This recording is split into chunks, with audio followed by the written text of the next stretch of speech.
Es una alegría poder saludarte y darte la bienvenida a nuestra escuela bíblica virtual, desarrollando esta serie sobre escatología.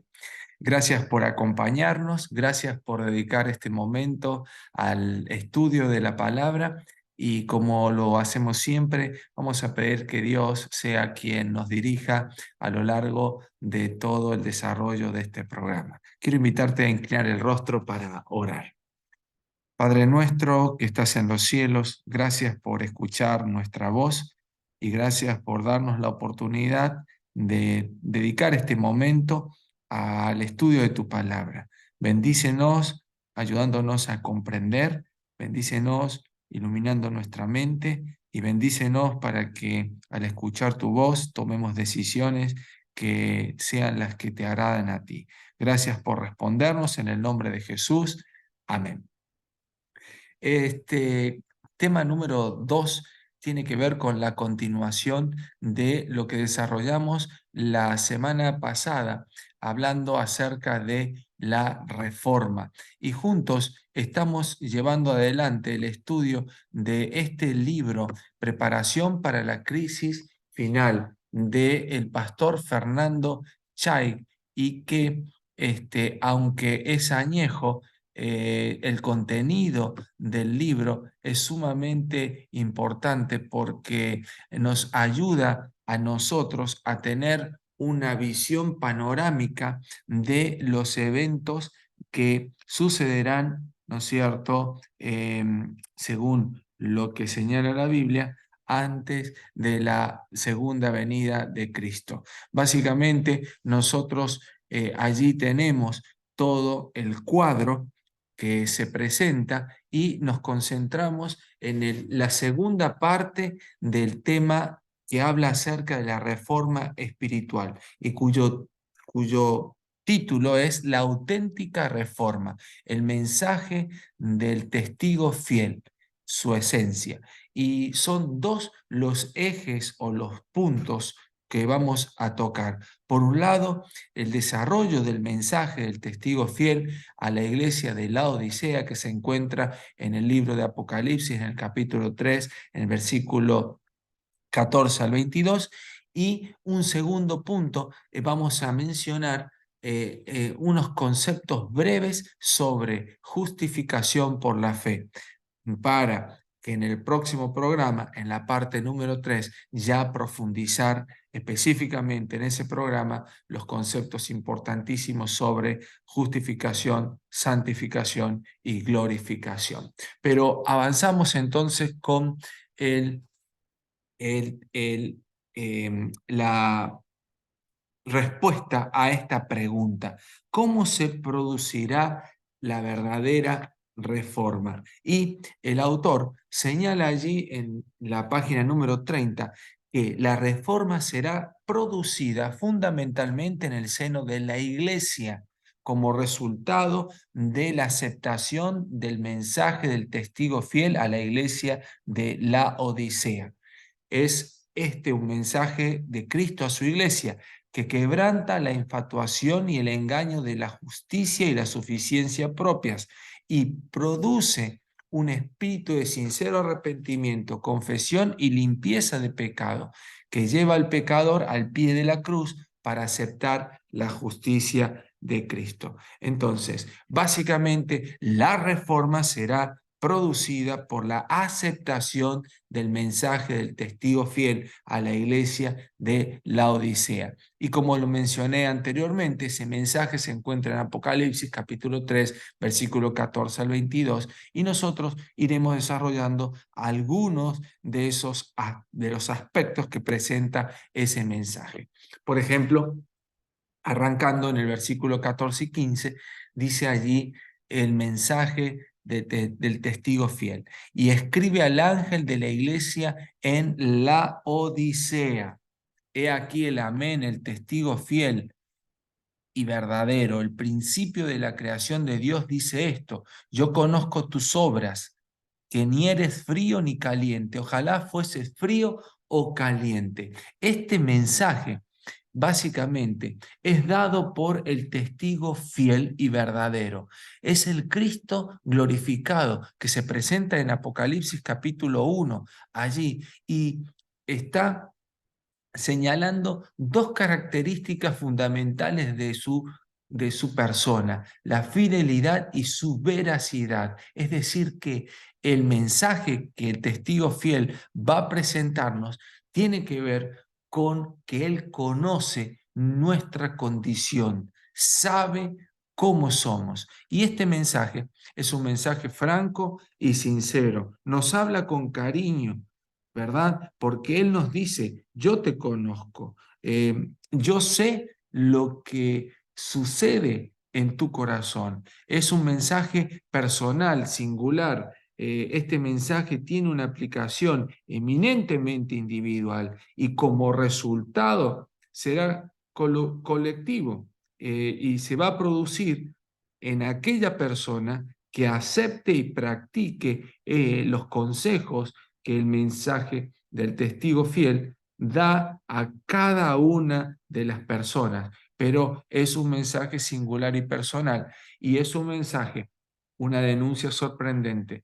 ¿Por qué? Porque allí desnuda la condición en la que se encuentra el cristiano laodicense. Así básicamente lo resume el autor, señalando lo siguiente de una de las citas de la escritora Elena de White. Dice, el mensaje de la Odisea se aplica a los hijos de Dios. La mayoría solo profesan la verdad.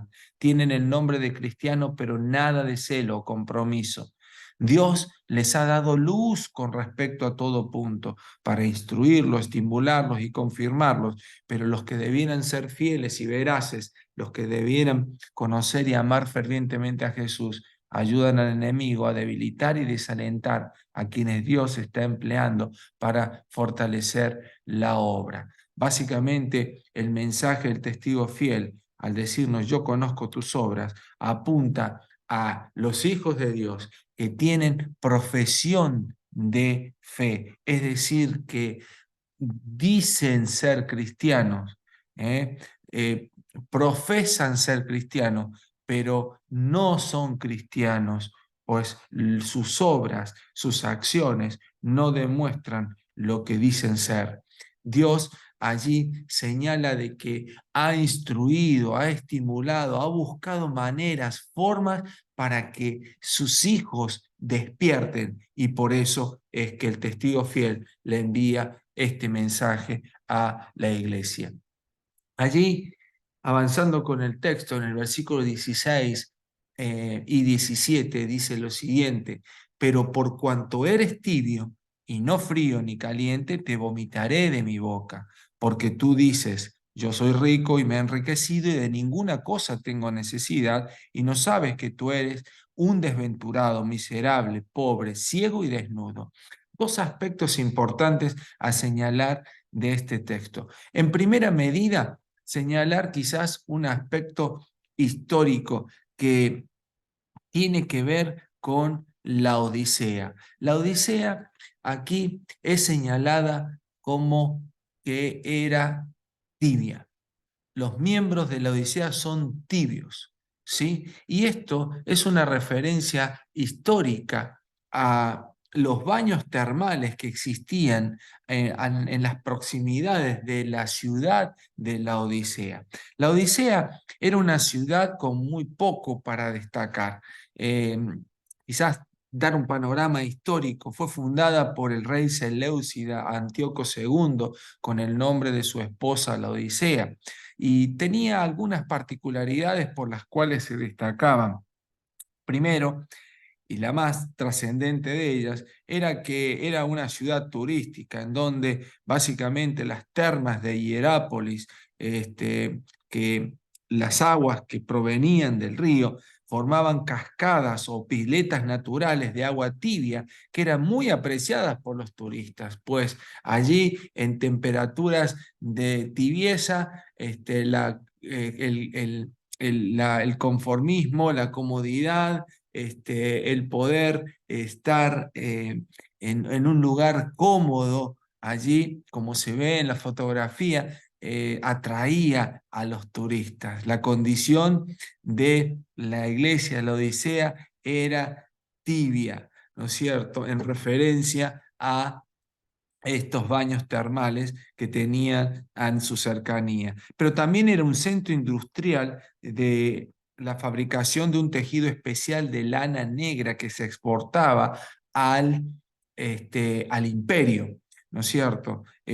Allí la ciudad también era importante, una escuela de oculistas que preparaban un colirio con una piedra frigia pulverizada, que también era de exportación.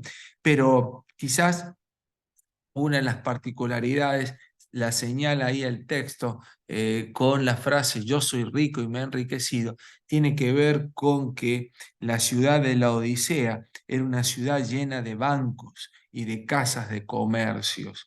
Allí los arqueólogos hicieron una maqueta de cómo era la ciudad de la Odisea, una ciudad organizada, una ciudad sumamente pujante, que en el año 61, dice la historia, fue destruida en gran parte por un terremoto, pero que lo destacable de esto no es lo que produjo el terremoto, sino que el Imperio Romano le ofreció recursos para poder reconstruir la ciudad, pero los habitantes de la Odisea, de una manera orgullosa y confiada en sus propios recursos, no aceptaron la ayuda que venía del exterior.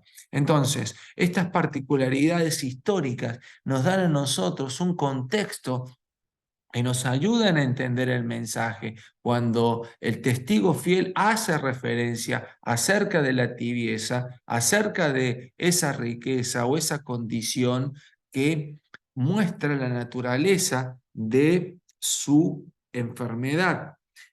Aunque el mensaje de la Odisea es un mensaje franco, ¿no es cierto? Es un mensaje cariñoso, ¿no? La condición de los cristianos de la Odisea era de tibieza y de mediocridad, como lo señala la autora Elena de White en el siguiente párrafo. Hablando sobre la tibieza, dice: el término tibio se aplica a esta clase de personas. Profesan amar la verdad, pero son deficientes en la devoción y el fervor cristiano. No se atreven a abandonar del todo la verdad y correr el riesgo de los incrédulos, pero no están dispuestos a morir al yo y seguir de cerca los principios de su fe. No se empeñan cabal y cordialmente en la obra de Dios, identificándose con sus intereses, sino que se mantienen apartados y están listos para abandonar su puesto cuando lo exigen sus intereses personales y mundanos. Falta en su corazón la obra interna de la gracia. Es interesante que vamos a ver los componentes de la tibieza, qué es lo que produce la tibieza espiritual. Dice, estos componentes tienen que ver con cuatro actitudes, cuatro elementos que componen esta tibieza: deficiencia en la devoción, no estar dispuestos a morir al yo y seguir de cerca los principios de su fe, no empeñarse o comprometerse en la obra de Dios, identificándose con los planes y los propósitos divinos, y falta en su corazón la obra interna del Espíritu Santo. Dios quiere realizar, Dios puede realizar y Dios desea hacer un cambio en el corazón de estos cristianos que son tibios, pero necesita el consentimiento, necesita nuestro interés sincero, nuestra franca cooperación. ¿Por qué? Porque de esa manera, solo de esa manera, es como seremos librados de esta enfermedad. Quizás señalar un aspecto aquí para eh, eh, resaltar nada más. Si bien los cristianos laodicenses tienen una condición detestable, y se han vuelto tibios, así como las aguas termales que corrían por cerca de la ciudad. Estos cristianos perdieron su temperatura, es decir, perdieron ese primer amor, ¿no es cierto? Y se volvieron tibios. Y quería recordar, porque quizás esa frase metafórica, ¿no? Porque no eres frío ni caliente, te vomitaré de mi boca, frase metafórica que hace referencia al agua tibia. Ahí en Hierápolis, además de ser tibia, tenía un mal gusto por su contenido mineral. Y esta agua producía náuseas al que involuntariamente la bebía y le causaba náuseas, ¿no es cierto?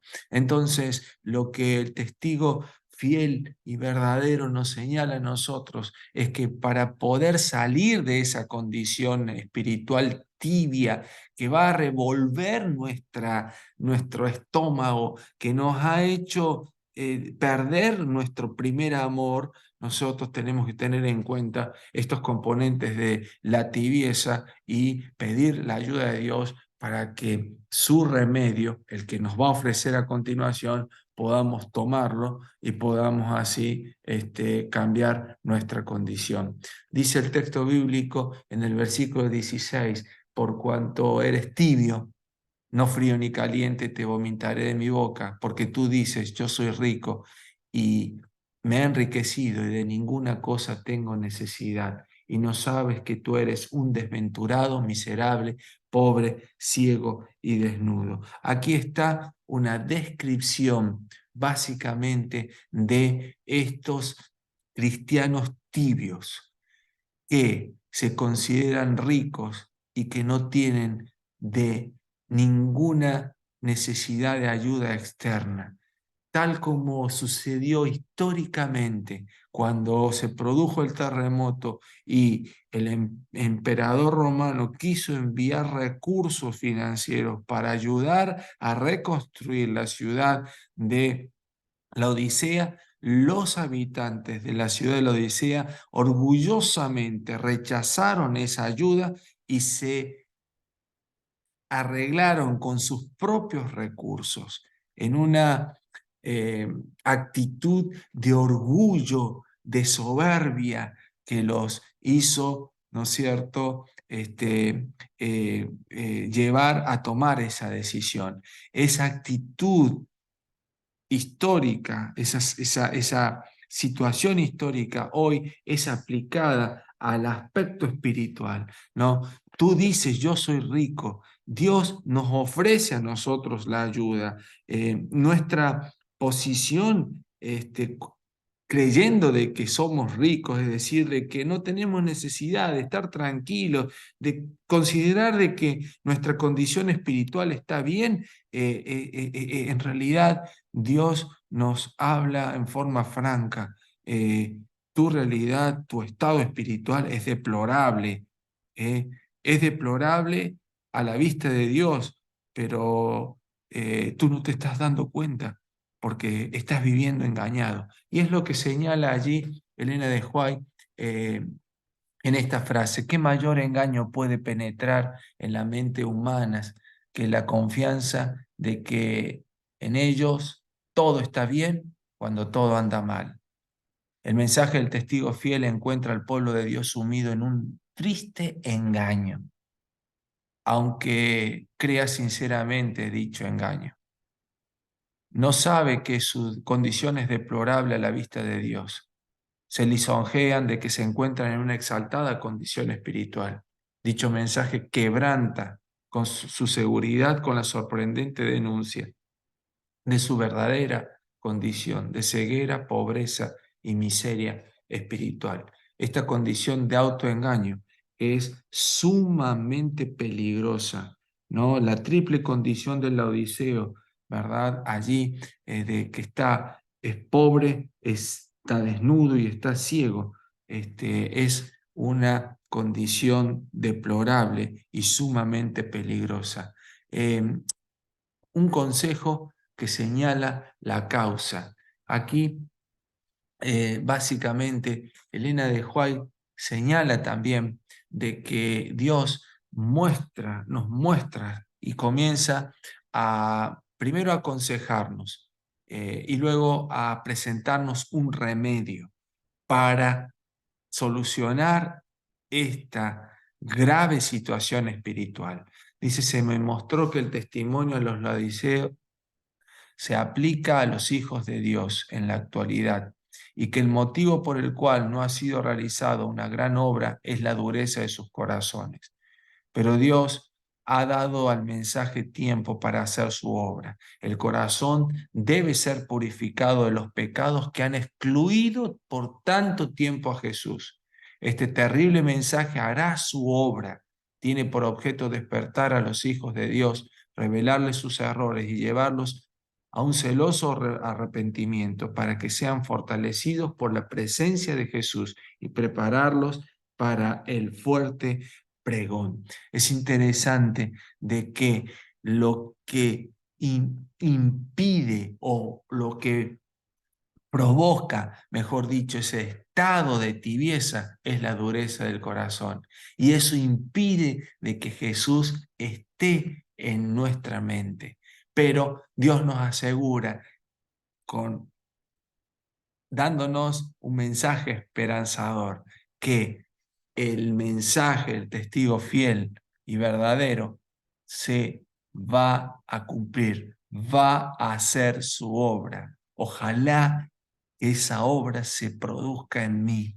Ojalá que esa obra, sea tu deseo, se produzca en ti, porque si esa obra se produce, significa de que nuestros corazones serán transformados. ¿Cuál es el remedio que presenta? El remedio eficaz, ¿sí? Dice el versículo 18 y 19, por tanto yo te aconsejo que de mí compres oro refinado en fuego, para que seas rico y vestiduras blancas para vestirte y que no se descubra la vergüenza de tu desnudez, y unge tus ojos con colirio para que veas. Yo reprendo y castigo a todos los que amo. Sé pues celoso y arrepiéntete. Aquí está el consejo que nos da el testigo fiel para que nosotros podamos no solamente ya conocer nuestra enfermedad, sino conseguir obtener ese remedio, comprar, es decir, que nuestra atención esté puesta en querer obtener ese remedio. Y en la declaración de enfermedad señala de que la triple condición del cristiano laodicense, la pobreza, la desnudez y la ceguera, entendiendo de que estos aspectos son de alguna manera viene a tener eh, una raíz en la historia de la ciudad, ¿verdad? Porque era una ciudad en donde se concentraban los bancos, era una ciudad que exportaba esa lana fina, esa lana negra fina, y era una ciudad en donde se producía ese colirio, en donde estaba esa escuela de oculistas, ¿no es cierto?, que preparaban el colirio con esa piedra frigia pulverizada, ¿no es cierto? Básicamente, la enfermedad del laodicense es que se considera rico, de que no tiene necesidad, de que se considera cubierto, de que está seguro, está tranquilo por su condición espiritual, pero que en realidad está ciego, no ve nada, ¿verdad? Entonces se aplica el remedio. El oro refinado en fuego significa la fe y el amor, y es refinado porque está en su máxima pureza. El consejo de el Cristo glorificado es que compremos ese oro refinado. Comprar no significa allí tener que ir y entregar todo lo que tengo. Significa básicamente que tener la intención de adquirir eso según los consejos y de la manera en que Dios me lo indique. Esas vestiduras blancas, ¿no es cierto?, para vestirte y que no quedes desnudo. Las vestiduras blancas son la justicia de Cristo, es la pureza del carácter de Cristo, es una vestidura de tejido celestial y que solo Cristo puede dar a una persona para que viva una vida de obediencia voluntaria. Y el colirio es aquella sabiduría y gracia que nos habilita para unir, para discernir lo bueno y lo malo. Básicamente se concentra en la presencia de Dios Espíritu Santo en la vida, tal cual lo menciona Juan capítulo 16, versículo 8, que Él convencerá al mundo de pecado, de justicia y de juicio. Él básicamente todas estas eh, esta condición en la cual está el laodicense, se concentra en solucionar un aspecto muy importante que tiene que ver con la desnudez, porque las desnudez son cubiertas con las vestiduras blancas. Las vestiduras blancas son un símbolo que se utiliza para representar la justicia de Cristo. Y la justicia de Cristo significa tener una vida justa, una vida santa y desarrollar un carácter perfecto. Es decir, que Cristo nos ofrece a nosotros, los que somos tibios, el cambio de corazón a través de la presencia del Espíritu Santo, una fe verdadera, sólida, fuerte, que pueda aferrarse a las promesas de Dios y unas vestiduras blancas para cubrir nuestra desnudez. Esta adquisición de las vestiduras blancas se pueden conseguir cuando yo reconozco mi propia pecaminosidad y cuando yo por la fe acepto la justicia de Cristo, la justicia por la cual somos justificados, dice Elena de White, es imputada, ¿sí? La justicia por la cual somos santificados es impartida. La primera es nuestro derecho al cielo, la segunda nuestra idoneidad para el cielo. Y justamente este aspecto de la justificación por la fe es la que nosotros vamos a profundizar en el próximo programa. Pero para darle un cierre a este concepto de la justificación por la fe y entender lo que significa la justicia de Cristo, vamos a utilizar esta cita de la escritora Elena de White, que nos ayudará a entender eh, por qué necesitamos las vestiduras blancas que el testigo fiel nos ofrece comprar. Dice, la ley requiere justicia, una vida justa, un carácter perfecto. Y esto no lo tenía el hombre para darlo. No puede satisfacer los requerimientos de la santa ley de Dios. Pero Cristo, viniendo a la tierra como hombre, vivió una vida santa y desarrolló un carácter perfecto. Ofrece estos como un don gratuito a todos los que quieran recibirlos. Su vida reemplaza la vida de los hombres y así tienen remisión de los pecados pasados por la paciencia de Dios. Más que esto, Cristo imparte a los hombres atributos de Dios, edifica el carácter humano a la semejanza del carácter divino y produce una hermosa obra espiritualmente fuerte y bella. Así, la misma justicia de la ley se cumple en el que cree en Cristo. Dios puede ser justo y el que justifica al que es de la fe de Jesús. Deseado de toda la gente, página 710, párrafo 3. Dos aspectos a señalar. El primero es el aspecto que nosotros no podemos, por nuestras propias fuerzas, cumplir los requerimientos de la ley.